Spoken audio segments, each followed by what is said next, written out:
Hello there, my name's Phil Williams and I would like to welcome you to Audio Angling, the podcast site of fishingfilmsandfacts.co.uk. One of my personal angling goals has been to catch a fish, any fish, in excess of £200 from a trail boat.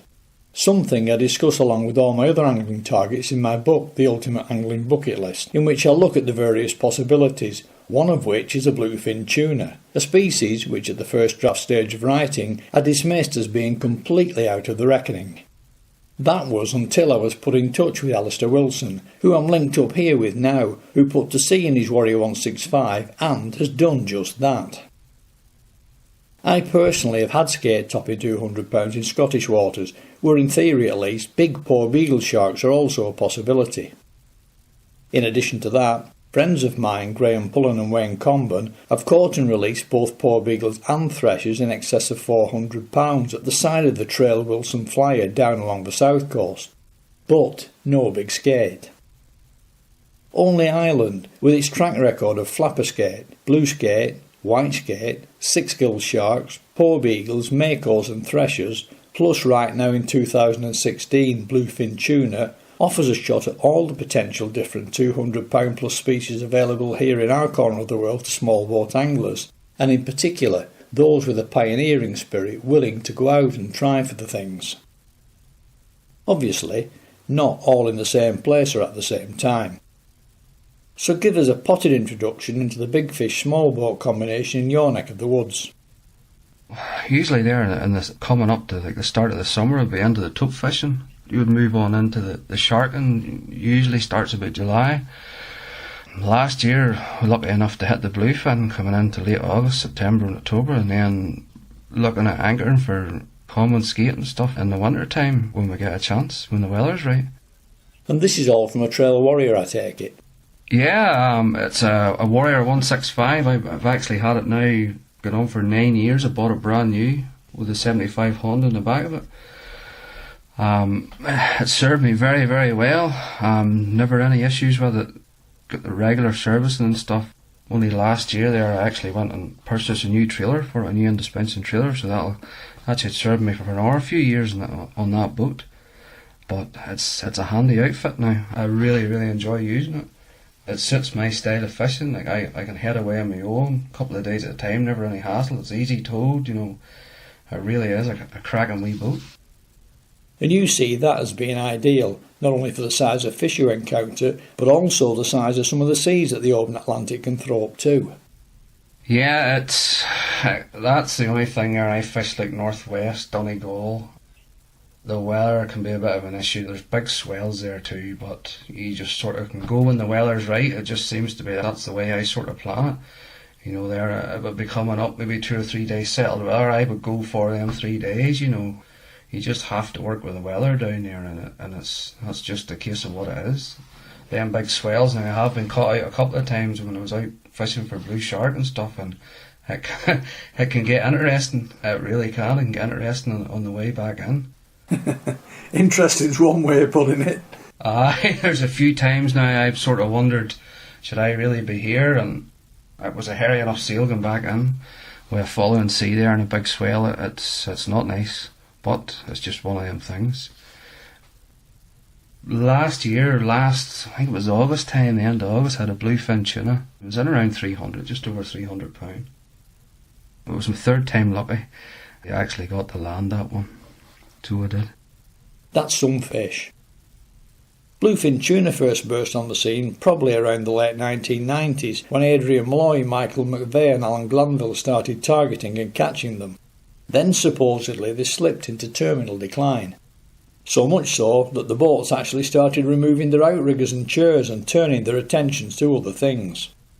Then we started hearing rumours of a few sightings and encounters, including you eventually getting one of around £300. So what's the story behind that? Well, it was 2013 when we were fishing for porgies. I were actually out sharking and we started to see them off Malin Head. That would be my sharking grounds. That would usually be the grounds I go for the shark. Not in big numbers now. I think that year we've seen about maybe 6 or 7 busts, and we thought this is great. Is this going to be a comeback of them? 2014 we actually had one brief hook up on a friend's boat. It lasted about 10 seconds, the fish spat the hook, so that was a good enough go ahead for me to purchase the tackle and the gear and stuff and just be ready for the next season. Luckily enough there now, last year, my first ever time fishing on South Donegal there in Donegal Bay, we just come into hundreds of them basically. That's just the way it was. Average a day there you were seeing maybe 60-70 fish busting. The first trip out, I was running out of Teelan Pier. I think I had the first hook up within about 2 hours. It was just mind blowing, the amount of tuna about the place. You know, I'd never seen fish like that before. We were only used to seeing fish maybe 5-6 times a year. You know, we weren't seeing any big head, but last year now definitely was a bumper season. Even talking to some of the tuna men, like as you say, Malloy and McVeigh, last year was it was out of the ordinary. It's never been seen before. So it was very spectacular now. But seeing them is one thing. Successfully tapping into a potential that's so very different to anything you've tried before is a totally different matter. Do you know, I just went down the same route as the rest of the guys trawling the spreader bars. I did try a bit of live baiting out there. I tried trawling lures and cannon downriggers and stuff, but the spreader bars, you know, they seem to be doing a trick for everybody else. So I know the Warrior is not big now. I just fished off 2 rods off the back and no outriggers or anything like that. I did get my spreader bars made up with floats inside them, you know, to keep the buoyancy, to keep the squids actually up in the water and not sinking down, and it seemed to do the trick for me. But this year I might invest in a set of outriggers. I'm still toying with the idea. But I was doing last year work, so sometimes it's better just to leave things alone when you're getting the fish like that there. Gear wise, I'm using 80 wide Penn Internationals and tuna sticks, the 30-80 tuna sticks, one 30-80 and one 50-130. Seem to cope pretty well. And using 80 pound line, 80 pound mono. I do say this, but I'd fight them pretty hard. The guy running the drags there at 30 pound, you know, and that's a lot of drag. But again, it seems to work. It works for me, so we'll maybe just keep going the way we are. The only thing I would say, fighting them in that hard a drag, if you do manage to get the tuna to the side of the boat, it's never hard to take the hook out. They've actually wore a hole in the side of their mouth. Whether it's just a soft mouth or whether I'm fishing, you know, very, very high drags on them, but it's very easy to see how tuna spit hooks. Any slack line at all there and that fish is away. That's it gone. So keeping the pressure on them was a big part to play in it. I actually hooked a couple of fish before I actually got to land the one. And that's exactly what happened. I lost the pressure on them and that was it. Hook gone, it's straight out on them. So you have to be on your toes with them. That first fish to the boat must have been magic. But is that the way you saw it, or was it just sheer relief? Yeah, well, I went down there and basically I was doing like 10-12 hour days down there, you know, just constantly out trawling up and down, seeing the fish, going over the top of the fish. That would have been let's see. Aye, that was in the end of August. No, sorry, the middle of September, that first one. Yeah, I think it was a normal day. I think I had one hook up previous that morning, and next thing I whacked into that fish. I was on him for a good hour. Lucky enough, got him to the side of the boat, and I had the harpoon and everything, and I just whacked him with a harpoon, tied a couple of ropes around his tail, and started to tow him in. I think it had about an 8 mile steam back in, so it took me a while. It took me a couple of hours now to get him back onto the shore. When I got onto the shore, lucky enough, there's a couple of guys standing on the pier, and they had seen me pull it up alongside of the boat. I tied it up alongside of the boat, and they actually gave me a hand to pull it up onto the pier. And that's where we got the measurements of it and stuff, and a few photos, and we got it dropped back down into the boat, and that was me away home with it. Standing outside my house at 2 o'clock in the morning cutting up tuna to put into my freezer. That was the first one, but I did always say the first bluefin that I caught, I was always going to take it home with me. It was just one of them things that I wanted to do. And none of it went to waste. It went to a lot of friends and neighbours and family, and it was nice to be able to hand them out a piece of bluefin tuna, especially if you caught it yourself and stuff. But no, I was chuffed now getting that fish. It really, really was a special fish for me. Plus, of course, the grief that went with it. But sure, you get grief at everything, Phil. You know what I mean? Some people, I think just like to be offended sometimes. It doesn't really bother me, so it doesn't. I think if some of the people there like knew the expense and stuff and the time put into them fish, you know, they maybe wouldn't be so sore on you or something. You know, there's a lot of time and effort goes into that type of fishing, a lot of expense too, and I don't really care about the grief I get about it, so I don't. So, with the situation we now know took place previously with Adrian Malloy and the rest, what are you hearing with regard to the future of today's fish? Are these a flash in the pan, the next generation, or whatever? What's the general feeling this time around? To be honest, Phil, I just take every season as it comes. They had a lot of big fish back. I think it was 2000, 2001 and stuff. There was a hell of a lot of big tuna about there. I'm sure you know that Malloy had that record one and stuff. They disappeared, for a good 10 years and then started to come back. I actually had one guy out fished for them in them bumper years, you know, going back 16 years. And he was out with me one day and he had actually said they had never seen so many small tuna about. He was always like, the time they fished him back in 2000, their average fish was maybe 400 to maybe 600 pound and real lumps of fish. Our average ones this year probably in around 3. There was a few smaller ones. I think I had one to the boat.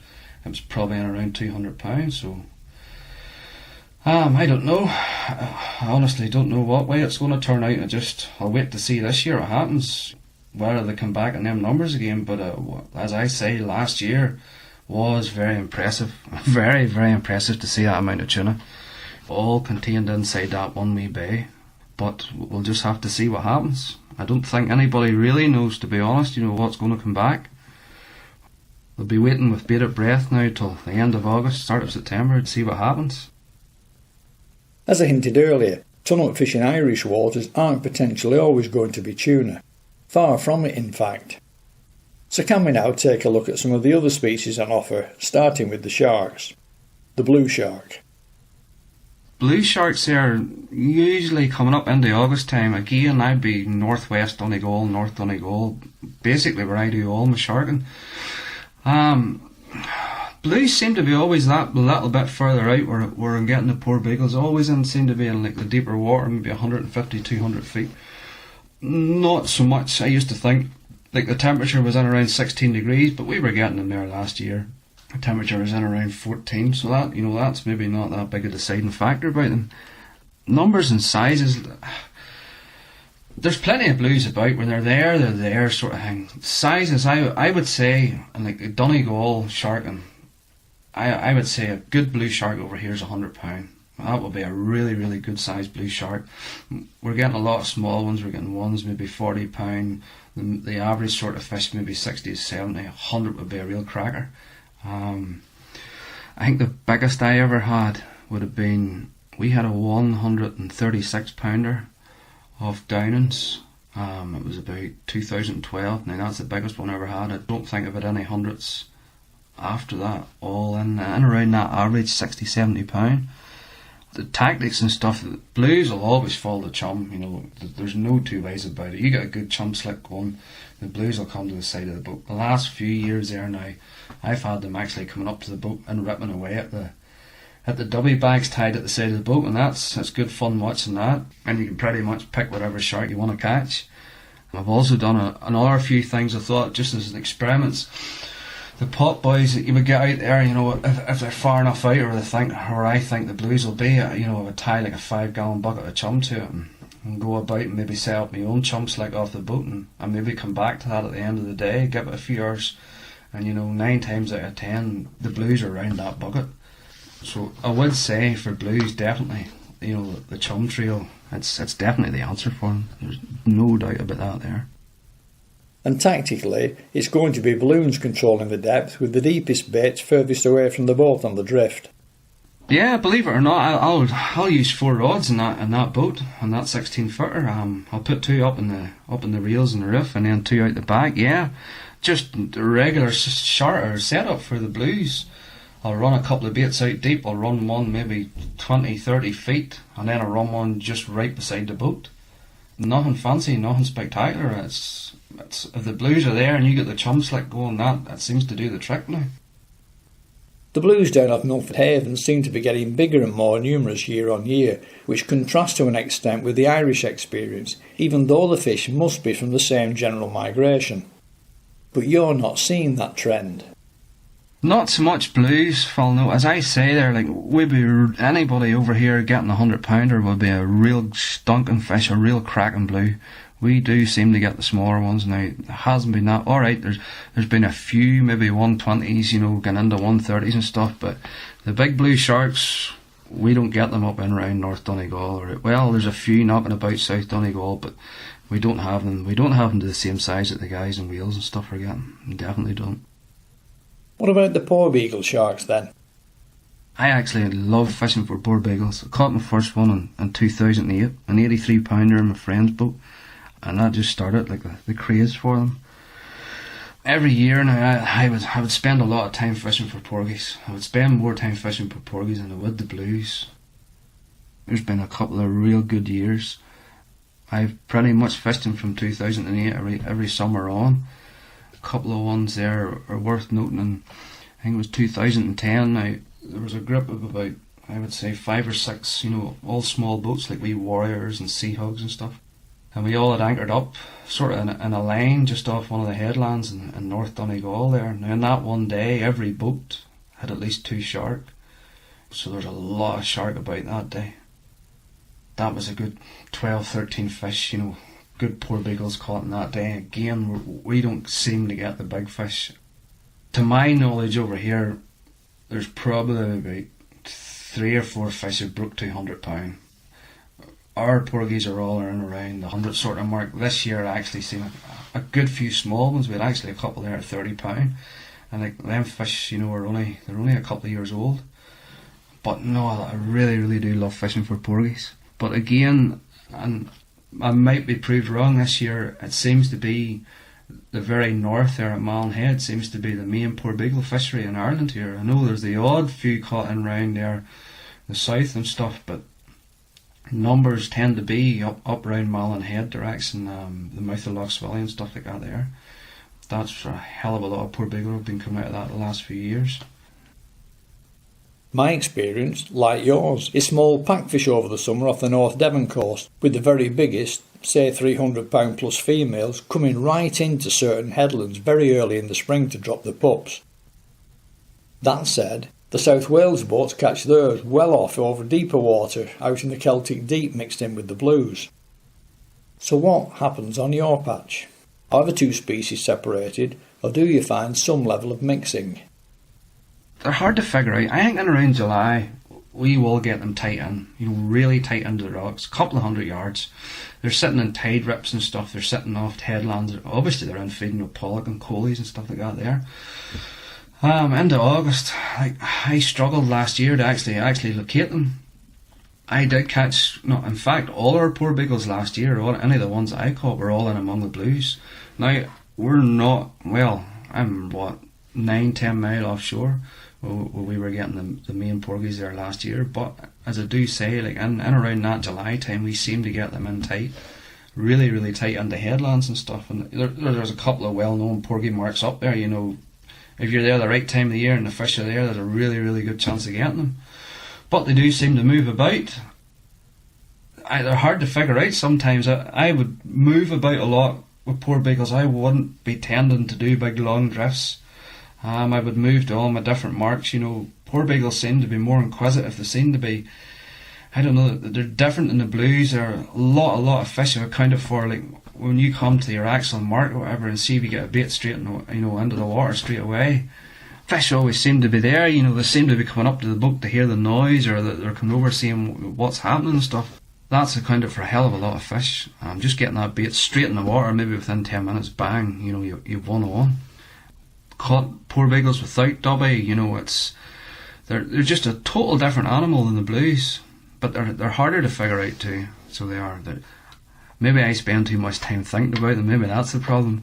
But no, I've had a few to trawl in there as well. But I've had problems with the hook, keeping the hooks in. But it's probably the hooks are too big or something like that. But sometimes there's a lot of fish up round there, up round that Malin Head direction. There definitely is. Harder to figure out perhaps, but far better to hook up when you actually find them. Some of them there, they can make you work. Like I had one last year. Funny enough, I was out on my own and I was using a light setup, a 20 to 40 v stand-up stick. Now, I was on that fish for a good hour, and he really, really made a good account of himself. And I reckoned, now I didn't get him in or anything like that. I got him to the side of the boat, and I tailed him there with a tailor. That fish was probably in around 170, 180 pound, a real good, strong lump of a fish. And I say he did. He made me sweat now. He definitely did. But no, you do get the others. The guy, look, you get one sometimes there, maybe 80, 90 pound, and they'll make you work as well. My friend there he was been satellite tagging him there the last few years. He was running a big sports fisher. A walk around a big Rodman 1250. He gets a lot of Porbeagles. I think his best in 1 year was 17. He's actually the guy that started me off fishing for them and stuff. And to this day, we'll still go up and fish with him on the boat. He does very well at it, but he'll even say himself, like they're hard to catch. There's a lot of time spent on them. There's a lot of days you blank out there, so there is looking for them. What about mako sharks? Not a regular catch anywhere in our corner of Europe these days, but a species with some Irish history just the same. What I find hard to get my head round is that this is a warm water species and sea temperatures are supposedly rising. So why is it we're seeing less now than back in the 1970s when over 30 were caught? Same as you're thinking there, they should be there. There's a lot of feeding. My friend there has put satellite tags on Porbeagles, and them Porbeagles, a lot of them are running down the shelf, going into the likes of Portugal and stuff like that there, and I think there was one or two who was actually heading across the Atlantic over to the States. If them Porbeagles are making that trip, obviously the magos and stuff make it as well. But I've never hooked any, so I haven't, and I don't know of anybody that fishes in my sharking grounds, up around North, Donegal and stuff, ever hooking them. I know there's the odd one took in around Ireland. I think there was there one last year in Cork or something? But they're few and far between. It's even seeing all those tuna and stuff last year, like we were all thinking, there has to be something tailing these here, there has to be something coming in, feeding in these tuna, or thinking there's some sort of predator in among them, but nobody has seemed to have seen them or hooked into them, but you never know. Actually talking to a skipper there a couple of weeks ago from Ballycastle, he had spotted thresher shark just off in around Rathlin Island and up around that side of the coast. But again, nobody's hooked them. But they're probably there, they need somebody to put the time and effort into going after them. Yeah. When fish are thin on the ground like that, it is hard to be motivated. It would be hard for charter skippers to do it, Phil, it's to get 4 or 5 guys to go out weekend after weekend and putting the time in and not getting the results, it's hard work. So it is. Saying that makos should be here, even more likely is the appearance of great whites. The water temperature here is perfect and there's plenty of food in the shape of seals, but for some reason, some species of fish simply don't visit the British Isles regularly, and unfortunately, the mako seems to be one of them. Aye, it's weird, so it is. But it's not to say the magos, it could happen over here, the threshers could happen over here. I know it probably won't be a regular thing, but it would be nice. It would be really, really nice to get one. What about the Sixgill Shark? A fish which has authentically been recorded at over 1,000 pounds from Irish waters, caught by one of Luke Aston's clients fishing out of Carrigaholt on the Shannon. A friend of mine, Mick Duff, has also had them to over 400 pounds quite close in at Kilkee on the outer Shannon estuary, fishing from his Warrior 175. Do you know what? It was last year, the year before, there's a few guys I would know that would fish the same skate grounds. We would fish like deep holes for the skate over here, and trenches and stuff, and I think it was last year or the year before, one of the guys was bringing up a male skate. I think the skate was in around 100, 120 pounds, something like that there. And all of a sudden it stopped, and I think there was a bit of jerking and stuff in the line. Now, that was alright, they kept on bringing in the skate, and the skate had actually a bite mark out of the back of it. And them guys had put that down to a Sixgill. Because we don't get blue shark down in the North Channel here. It's never been documented. Blue sharks seem to stop sort of in the Strahull area. They don't actually seem to come in around the north of the country here. Pretty sure it wasn't a tope, because it was a pretty big bite mark, and that's, if it would have been a Porbeagle, the flesh would have actually been ripped off, would have been in shreds, going by the shape of the Porbeagle's teeth. But this seemed to be a real good clean cut. So they had put it down to Sixgills. Look, a couple more than a couple of years ago I went fishing the exact same mark and getting spooled. Alright, we probably weren't at that with 6 senators and stuff, but big long slow run and just couldn't do anything with it, couldn't stop it. We put that down to Sixgill. A couple of guys up round Ballycastle have talked about it as well, getting spooled and stuff and into really heavy fish and not being able to do anything with them. But then again, when the currents and stuff pick up round there, you can't really do a lot with anything. But there's a good chance they are there, just nobody up and around this part has actually got one under the boat or got one up off the bottom. But like when you're seeing bite marks coming out of a fish weighing 130 pounds, you know, obviously there's something substantial down there that's considering a fair enough game to take a bite at it. In my experience, sixgills in shallow water need to be fished for after dark. The ones I caught in daylight came from over 1700 feet of water. McGuff, on the other hand, when he had his fish at Kilkee, which isn't that deep, was fishing in the evening for common skate. See, the time and effort's put into these bigger fish, Phil, you will find them. You know, the guys will find them, but chartering and stuff over here, there's nobody. Alright, there is guys taking out shark fishing, of course, with the and stuff, but it's hard to specialise, you know, in that type of fishing, because you can't get the anglers to go out and put in the time. You know, anglers want to see results, if you understand. You know, they want to be seeing fish in every trip or whatever, but even the small boating scene over here, the small angling boats and stuff, you know, it's getting lesser every year there, you know. There's not as many guys doing it now. Say, going back maybe 6-7 years ago, there'd been a lot of guys. I'd have knocked about with a good few guys there, and you'd have met up every weekend in the summertime and headed off and stuff, but they're few and far between now. I guess it's just a sign of the times. That leaves us with the common skate, except that there is no common skate anymore. Fishery scientists recently split the species into two, with flapper skate, as they're now called, being the ones they catch along the west coast of Scotland across into northern Irish waters, and blue skate thought to be the ones along Ireland's southern and western coast.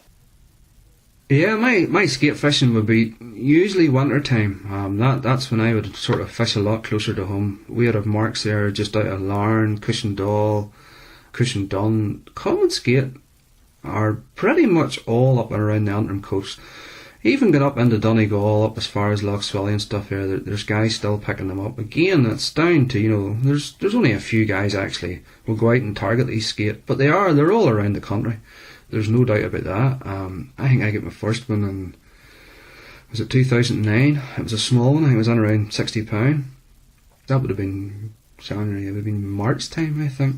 Again, it's my winter sort of fishing. There's not a lot up here at that time of the year. No bar fishing the deep holes. Some days we're getting them, some days we don't. This year now we haven't done. We had one this year so far out of 3 trips. There's one day actually when I can get 5 in the one trip, you know. But then again, you get bumper days like that.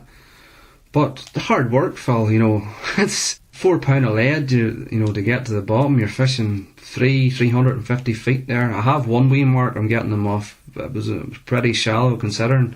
It's in around 230 feet. That's a nice mark to fish. But it's hard graft. It's hard to get them off the bottom. But good fun, and when you see them in the boat, they're quite a sight, like the size of them and stuff when you get them into the boat.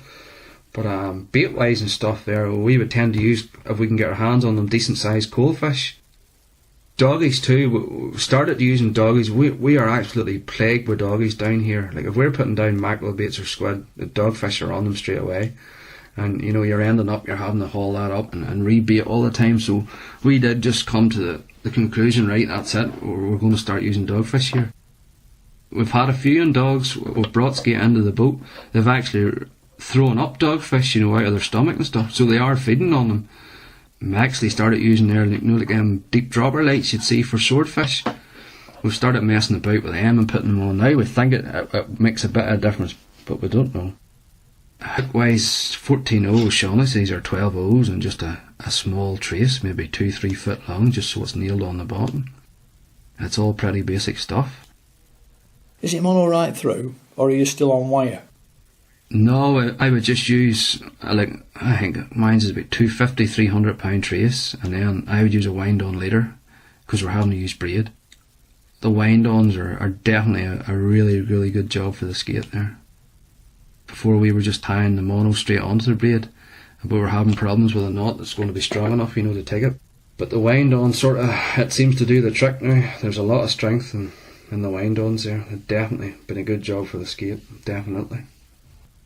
And are you tending to find most action on the small tides, slack waters and over muddy ground?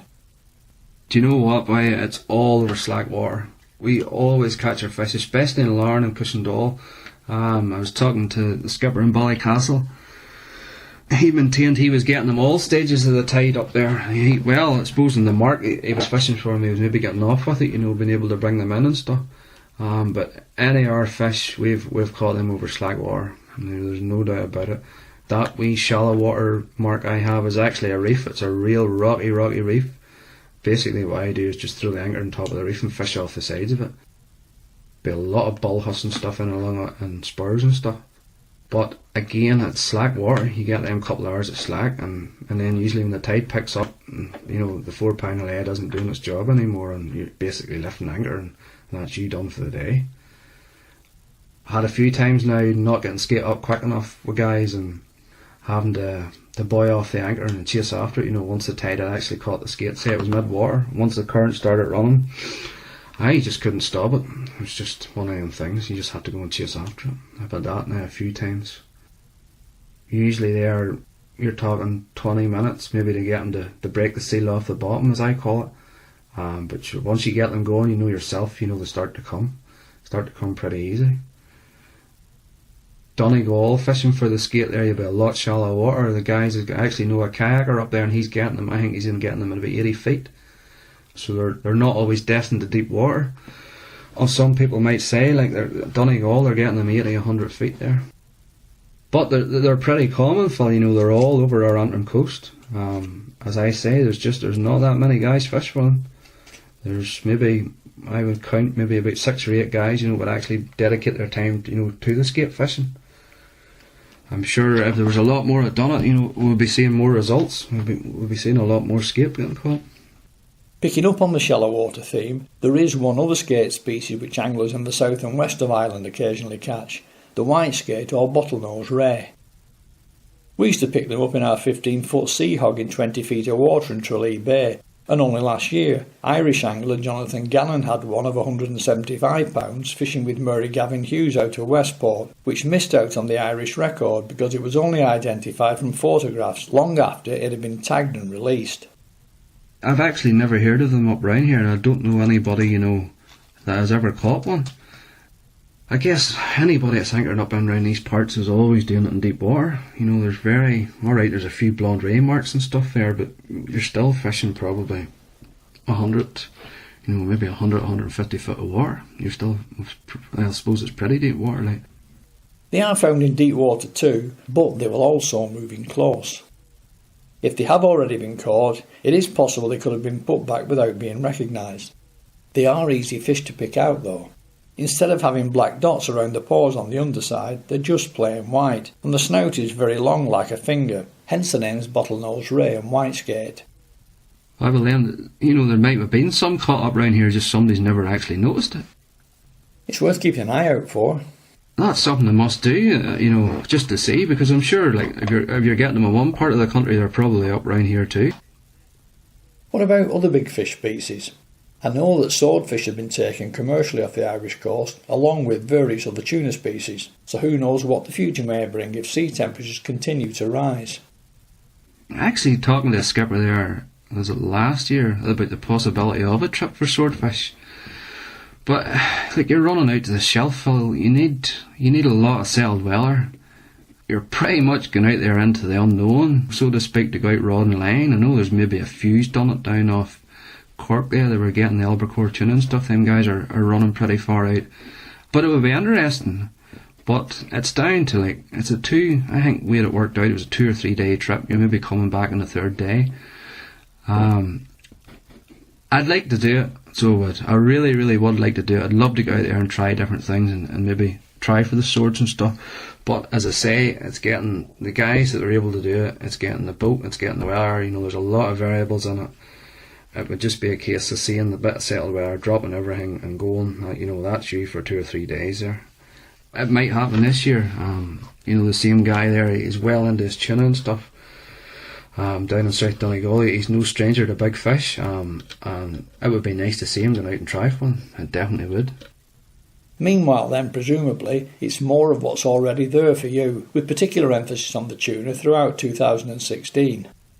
So what happens then if one comes along that threatens Adrian Malloy's £970 record, taken in Irish waters a few years back? Last year I seen a couple of fish, probably in around £600, real big lumps of fish. Could I cope with it? I would give it a shot, I know that, I definitely would. I wouldn't think twice about it. I will say this year, last year now, that the second fish I actually hooked up on, and this still haunts me to this day, and I know it well, I always keep on thinking about it. I was on that fish for over 2 hours now. I was on my own, as I'd done a lot of the tuna last year on my own. That fish had took me nearly 3 miles from where I hooked up at. But not knowing what I was doing, and I was still in the early stages of learning, this was only ever the second hookup, but this was the first ever real good fight. I lost that fish. He actually ran the props on me. I wasn't quick enough to get out of the way. Now he frayed the line, but he come up, he had done his circles and all in below the boat. This was after 2 hours of me running back and forward, trying to reel and trying to steer the boat and stuff and do the throttle and all the rest of it. And he popped up out of the water. This is for the very first time his head come up, and I remember seeing it, and that fish was a monster. Like, compared to any ones that I caught, that fish was it was getting into £500 like. But no, I had made the fatal mistake, and it was such a small mistake. Now my line was frayed. Yeah, the fish was probably about 30 feet away from the side of the boat. I set my rod back into the holder, but it was pointing the opposite road. If you understand, there's like a small ridge runs across the top roller eye. Now the line was running off the top of that ridge and not the roller, and I went to grab the line to pull the fish towards me, and he took a bit of a run, and the frayed line broke on top of that ridge, and I just remember seeing him sinking down and my big lures and all going down with him. So that I do reckon and estimate it, that fish was a good £500. Now it was a lot of work to get that fish, but there's a chance with the bigger ones. You know, there definitely is. If you can just keep on top of them, Phil, some of them there really do make you work. You know, there's no doubt about it. And now I suppose with a couple under my belt and stuff, you know, I sort of not know what they're going to do, but I'm wise to them. Definitely now there's a chance you could get them bigger ones in. It would be nice to see. It definitely would. That guy there that I fish with, that taught me for the Porbeagles, Peter Macaulay, when he was fishing the tuna back in 2000 and stuff, like, he reckoned he had seen fish going up into maybe £1,500. So, you know, what's to say, you know, them fish won't come back again. Hopefully we'll get a shot at them. Well, in saying that, it's nice to cut your teeth in fishing £300 and £400, so it would be nice, but I can just imagine what the fight will be, so I can. You say hopefully. Do you know what, fella? I hit a fish last year, and I was really tight into. There's an island up there called Rathlin O'Brien. I was probably only about 40 yards off the rocks. The fish must have just come up from there was no tuna busting or nothing. I was just trawling, nice wee leisurely trawling around the rocks, and I swore something threw a hand grenade into the sea. The sea just erupted, and my little reel just let rip. I think that's the only time I've ever been really afraid of a fish. You know, it was just so violent, if you know what I mean. It was really mad, and just the speed of it taking off and stuff, and I'm sort of going, Jesus, do I really want to be messing with this thing? But when it came in, you know, it was by no means a monster. It was about probably in around £250 or so, but just it was spectacular. It was a very spectacular take. But we'll see how this season goes. But I'd love a crack at the big one. I'd love a crack at the real giants. Like, I have the gear for them. I have the gear for the smaller ones, and it seems to do all right now. A couple of fish there have run. They've probably emptied half of them reels in me, like, and I'm an 80 wide. What is holding? I think it's about 900 yards, £80 line. So, you know, when you start to see half of that disappearing, you start to get worried. And it's a long way of putting it back on. Have you ever watched that show Wicked Tuna? It's the same idea. It's pulling the line up. I know exactly what you mean. I've had quite a few yellowfins over the years. Different colour, same pulling power. Phil, I've had a lot of Porbeagles and stuff there, and I used to think, well, you know, there's nothing beats these here, but no, the tuna are hard work. I originally thought I would do it stand up there, but no, I'll pass on that. So I actually just bought the swivel rod holders. If you've ever heard of them, you probably see them in the big game boats and stuff. And that's what I bolt it into the back of the Warrior and plate it up the back of them just to strengthen it up, and that's what I was using. Because I think the first Tuna I had just ordinary rod holders in, and it just smashed them. It actually snapped them in two. So I had really no other option to go and put proper holders in. But you're messing with fish that size and that powerful. You need to be well geared up for them.